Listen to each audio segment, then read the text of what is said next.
Ya, marilah kita menyiapkan hati kita untuk pelayanan firman Tuhan, supaya firman itu mendapat tempat yang baik di hati kita, boleh berakar, bertumbuh dan berbuah di dalam kehidupan kita. Mari kita berdoa.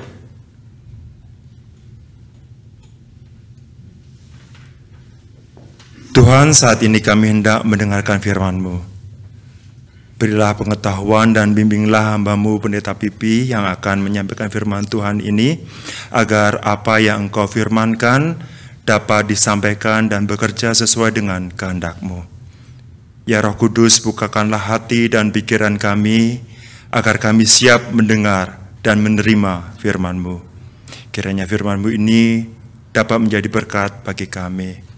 Ya Tuhan, berbicaralah, kami siap mendengar dan menerima firman-Mu. Di dalam nama Tuhan Yesus Kristus kami berdoa dan mengucap syukur. Amin.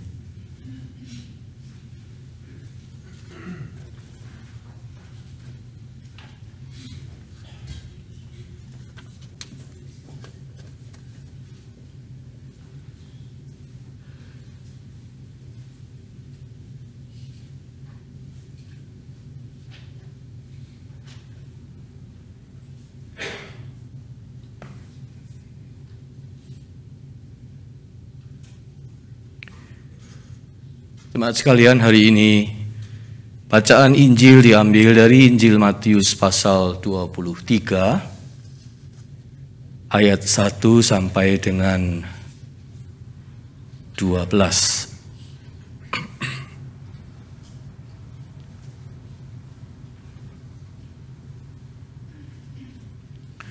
Matius 23 ayat 1 hingga 12.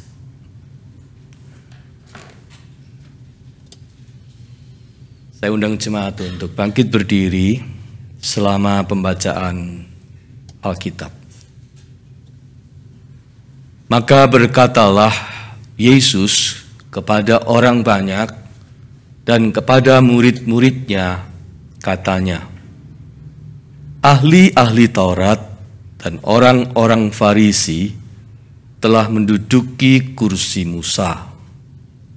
Sebab itu turutilah dan lakukanlah segala sesuatu yang mereka ajarkan kepadamu. Tetapi janganlah kamu turuti perbuatan-perbuatan mereka, karena mereka mengajarkannya, tetapi tidak melakukannya. Mereka mengikat beban-beban berat, lalu meletakkannya di atas bahu orang, tetapi mereka sendiri tidak mau menyentuhnya. Semua pekerjaan yang mereka lakukan hanya dimaksud supaya dilihat orang. Mereka memakai tali sembahyang yang lebar dan jumbae yang panjang. Mereka suka duduk di tempat terhormat dalam perjamuan dan di tempat terdepan di rumah ibadat. Mereka suka menerima penghormatan di pasar dan suka dipanggil rabi. Tetapi kamu, janganlah kamu disebut rabi, karena hanya satu rabimu, dan kamu semua adalah saudara. Dan janganlah kamu menyebut siapapun bapa di bumi ini, karena hanya satu Bapamu, yaitu Dia yang di sorga. Janganlah pula kamu disebut pemimpin, karena hanya satu pemimpinmu, yaitu Mesias. Barang siapa terbesar di antara kamu, hendaklah ia menjadi pelayanmu. Dan barang siapa meninggikan diri, ia akan direndahkan, dan barang siapa merendahkan diri, ia akan ditinggikan. Demikianlah pembacaan Alkitab. Berbahagia kita yang mendengar firman Allah dan memeliharanya. Haleluya.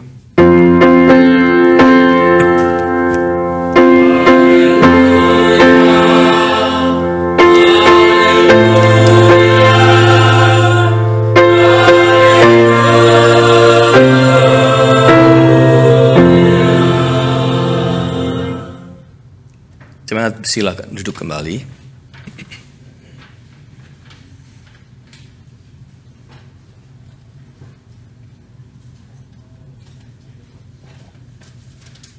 Saudara-saudara, sebulan sebelum memasuki masa raya Advent, kita diajak untuk menelusuri bagian dari Injil Matius yang mengusung sebuah tema tetap berjaga-jaga, tetap waspada. Oh, ini serasa seperti early Advent. Advent baru bulan depan, tapi sekarang kita sudah diajak merenungkan tema tentang berjaga-jaga. Keep awake. Dan sekaligus ini menjadi tema kita selama bulan November ini. Keep awake. Dan hari ini kita mulai dengan 3 butir reflections dari perikop bacaan leksionari untuk hari Minggu ini. Saya mulai dengan butir reflection yang pertama.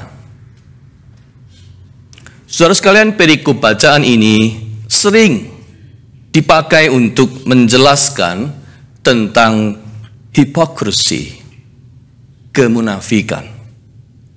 Dan penekanannya jelas pada kaum Farisi dan ahli-ahli Taurat. Banyak khotbah disampaikan dari teks ini dengan mengangkat tema hipokrisi, kemunafikan. Tetapi tujuannya adalah untuk menyindir, menuding pihak lain, untuk menyalahkan dan mengkritik orang lain. Dengan kata lain, memfarisi-farisikan orang lain. Saya memilih jalan lain. Saya memilih lebih baik untuk bercermin, berkaca pada diri sendiri. Oh, sikap orang Farisi dan ahli Taurat memang salah. Mereka tidak melakukan apa yang mereka katakan. Mereka tidak melakukan apa yang mereka ajarkan. Agama buat mereka seperti kosmetik belaka. Agama itu memberi nilai, memberi harga pada penampilannya. Agama itu untuk menciptakan kesan, citra diri, impresi. Dan agama itu untuk memoles reputasi mereka, reputasi di mata orang lain.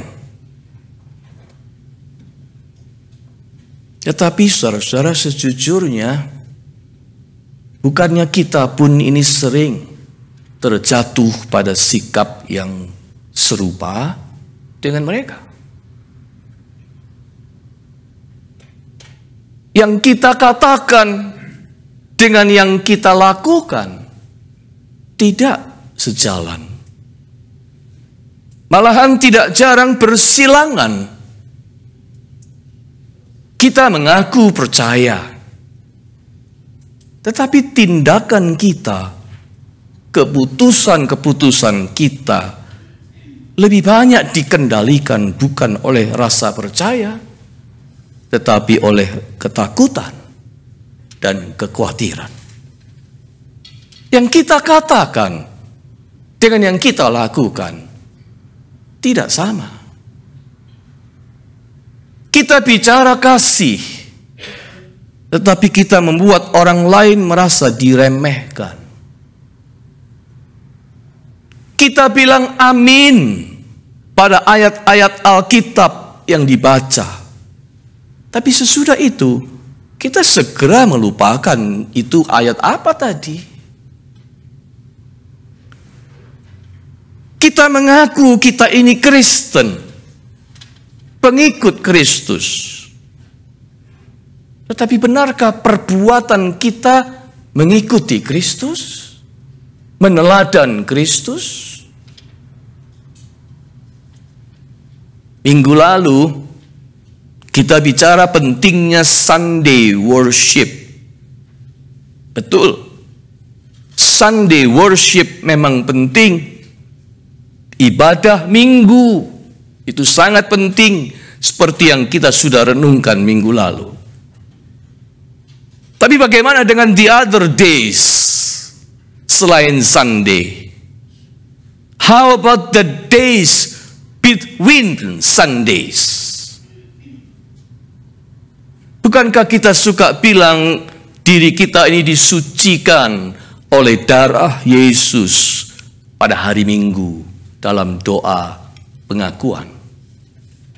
Tapi di hari-hari lain sejujurnya kita mengotori diri kita sendiri. Ucapan kita kotor, perbuatan kita kotor, tangan kita kotor. Yesus mengampuni, tapi kita memendam kebencian.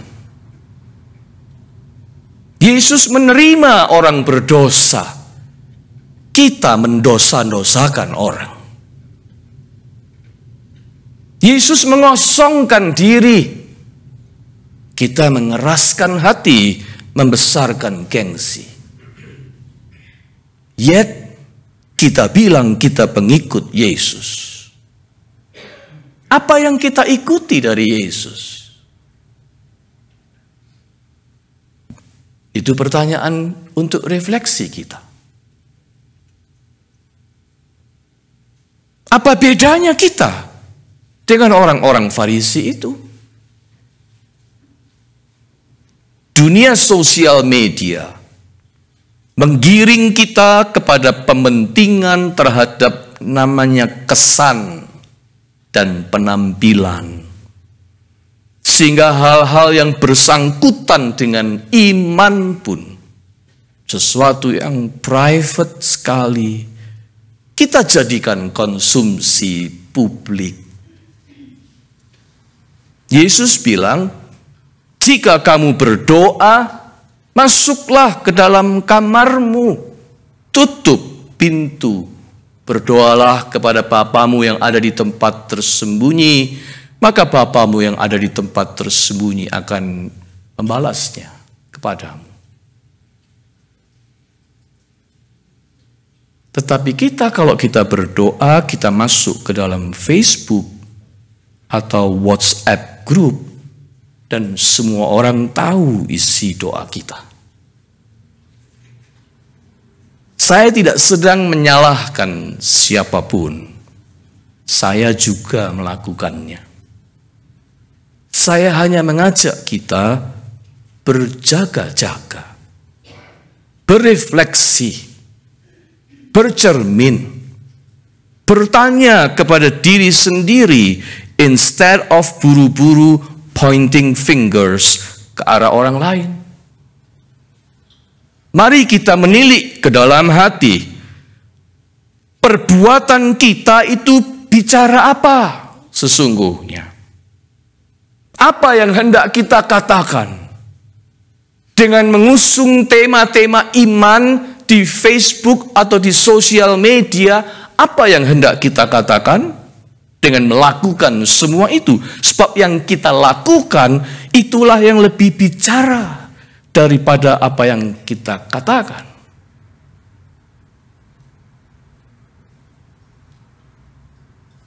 Itu maksud saya.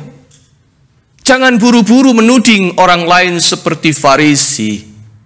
Sebab yang dilakukan oleh orang Farisi itu bisa jadi juga kita pun melakukannya. Butir reflection yang kedua. Oh, kita harus waspada terhadap semua pengajaran, instruksi.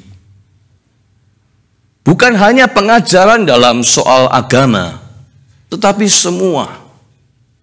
Saudara-saudara, zaman digital ini adalah zaman pengajaran menurut saya. Semua orang bersemangat mengajar, kasih tahu, teach orang lain.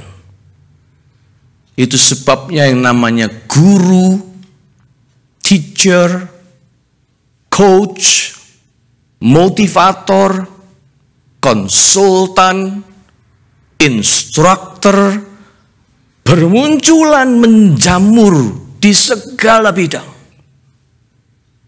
Kalau dulu banyak orang Farisi suka dipanggil rabi, yang artinya guru, sekarang banyak orang suka dipanggil teacher atau coach.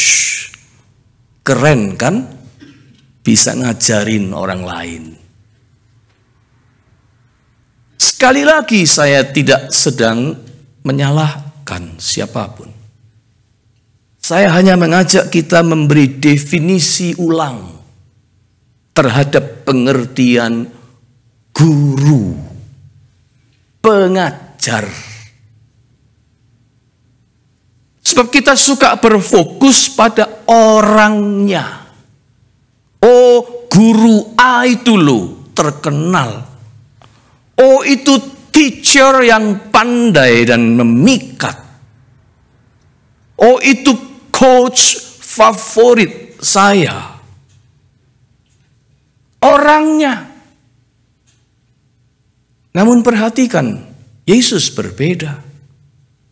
Dia lebih berkonsentrasi pada perbuatannya. Yang mengajari kita itu bukan orangnya, melainkan perbuatannya. Apa yang dilakukannya, itulah yang memberi kita pelajaran. Artinya, yang menjadi guru bagi kita itu adalah perbuatan seseorang.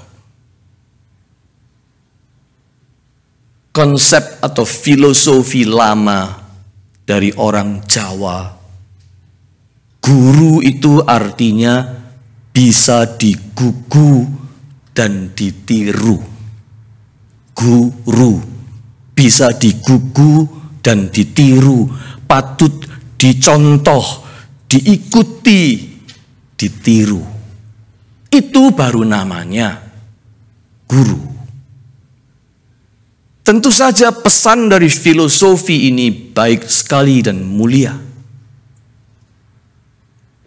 Menuntun dan menegur dan mengingatkan siapapun yang jadi guru. Tapi apakah di zaman sekarang masih kuat relevansinya? Masih cocok dengan kenyataan guru itu adalah yang bisa digugu dan ditiru? Terus terang saya ragu.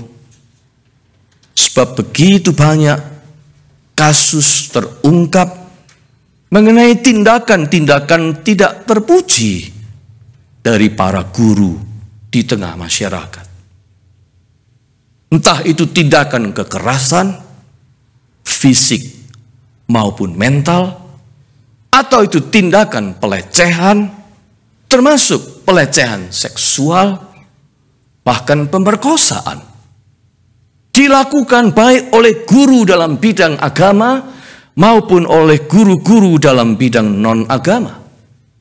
Dan orang kian ragu, masih adakah sosok orang yang bisa digugu dan ditiru itu? Saudara sekalian, Yesus lebih mengutamakan kita melihat perbuatan seseorang. Perbuatan itulah yang memberi kita pelajaran. Perbuatan itulah yang memberi kita lesson.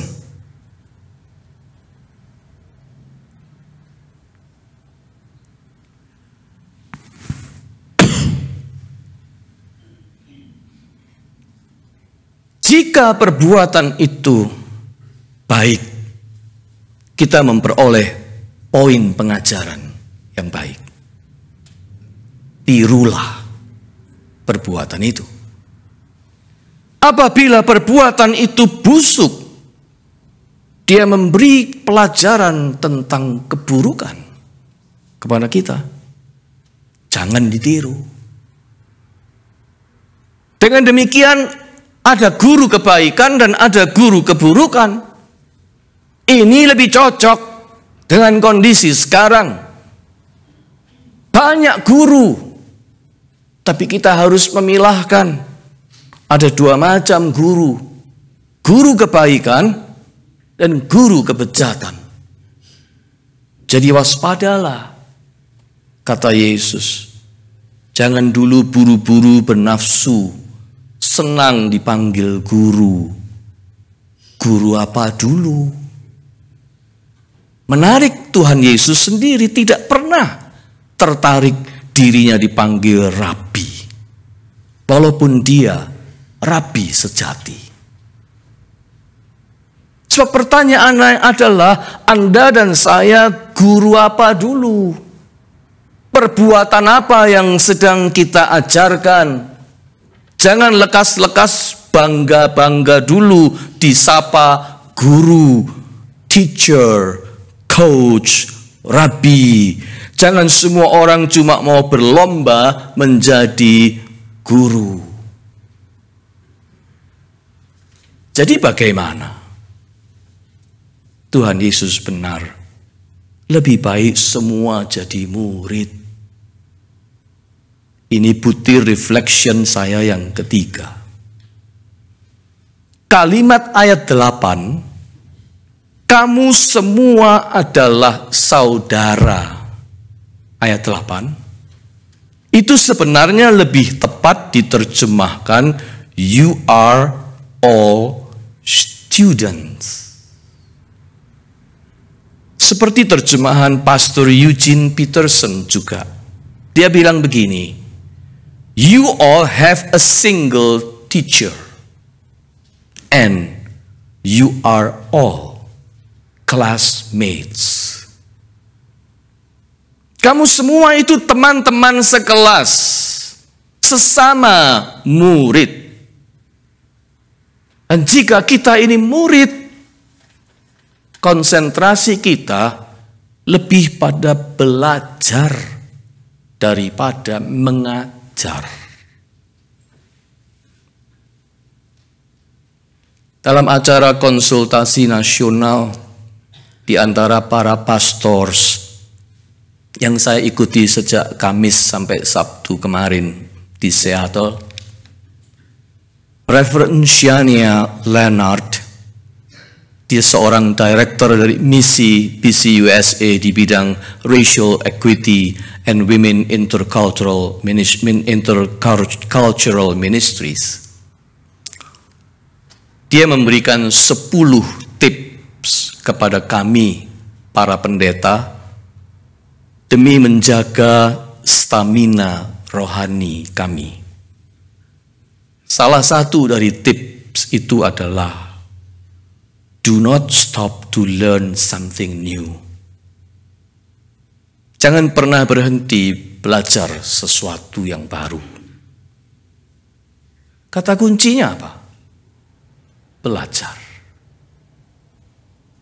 Sekalipun kami para pendeta PCUSA itu disebut teaching elder, tetapi nasihat untuk kami adalah tetaplah belajar. Tetap menjadi murid dalam hal apa saja. Tetapi ini bukan hanya berlaku bagi pastors. Sebab kalau Anda perhatikan ayat 1, waktu Yesus bicara, dia bicara kepada semua pendengarnya. Bukan cuma para murid, tetapi juga orang banyak yang lain. Juga kepada kita. Artinya kita ini bisa belajar dari siapa saja. You are all students. Kita ini semua murid. Tidak usah berlagak jadi guru. Kita ini semua murid, dan kalau kita ini murid berarti kita bisa belajar, dan kita bisa belajar dari siapa saja kalau kita memposisikan diri sebagai murid. Tidak ada orang yang lebih tinggi atau lebih rendah dibanding yang lain. Semua setara di mata Allah. Semua itu murid di mata Tuhan. Saudara sekalian, memandang orang lain setara seperti Tuhan itu tidak mudah. Memandang orang lain setara sehingga membuat kita mau belajar dari dia, itu tidak gampang. Big boss mana mau belajar dari janitor? Penyanyi kelas Indonesian Idol mana mau belajar dari pengamen jalanan?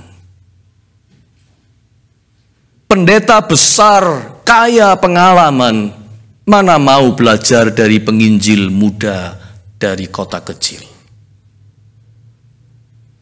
Itu fakta.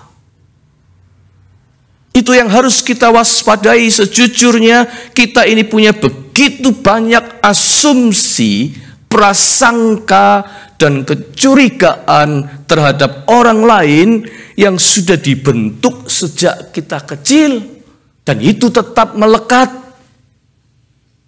pada pikiran bawah sadar kita. Prasangka rasial,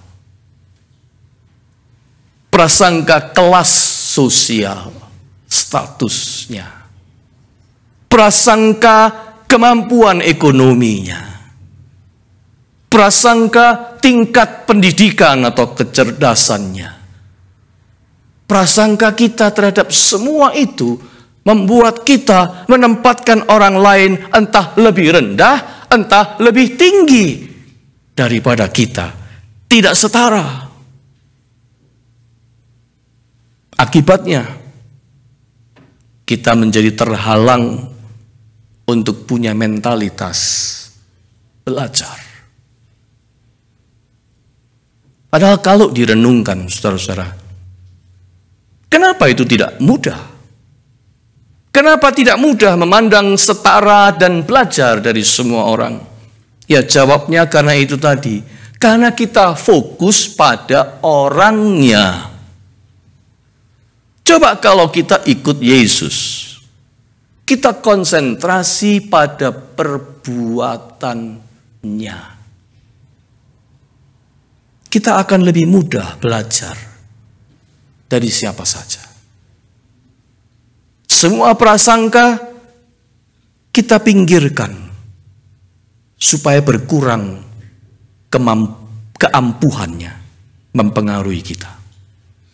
Saya tanya, ada tidak orang sederhana, berpendidikan rendah, tetapi melakukan tindakan mulia? Ada? Banyak. Sebaliknya, ada tidak orang terpandang dan kaya raya yang melakukan tindakan hina, tidak bermoral? Ada? Banyak. Perbuatannya lah yang menentukan, bukan statusnya.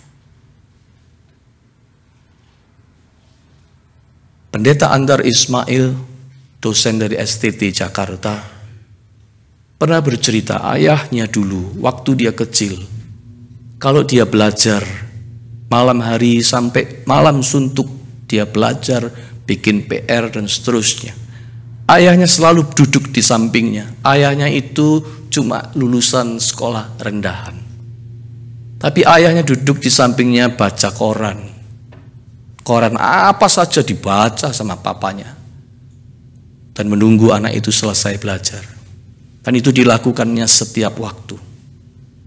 Mula-mula dia tidak tahu apa maksudnya, tetapi setelah dia makin dewasa, dia tahu.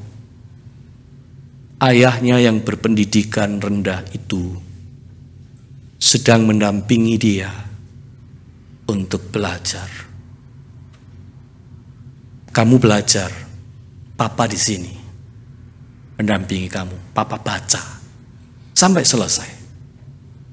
Dan itu membuat anak ini tumbuh dengan jiwa yang terus belajar. Akhirnya Andar Ismail menjadi doktor dalam ilmu pendidikan. Dan ketika dia diwisuda sebagai doktor ilmu pendidikan, dia merenungi almarhum ayahnya. Dan dia berkata, Papa, sebenarnya yang doktor pendidikan itu kamu, bukan aku. Aku jadi seperti ini karena kamu mengajarkan sesuatu melalui perbuatanmu. Perkataan itu mengejutkan. Karena memang itu bukti nyata. Ada orang yang bisa mengajar hal-hal yang mulia tanpa dia harus berpendidikan tinggi. Tapi dia mengajar dengan perbuatannya. Saudara sekalian, oleh sebab itu Tuhan Yesus benar. Kalau fokus kita geser. Guru atau pengajar itu adalah sebuah perbuatan, bukan orangnya. Maka akan lebih mudah bagi kita untuk belajar di mana saja, belajar kapan saja, belajar apa saja, dan belajar dari siapa saja.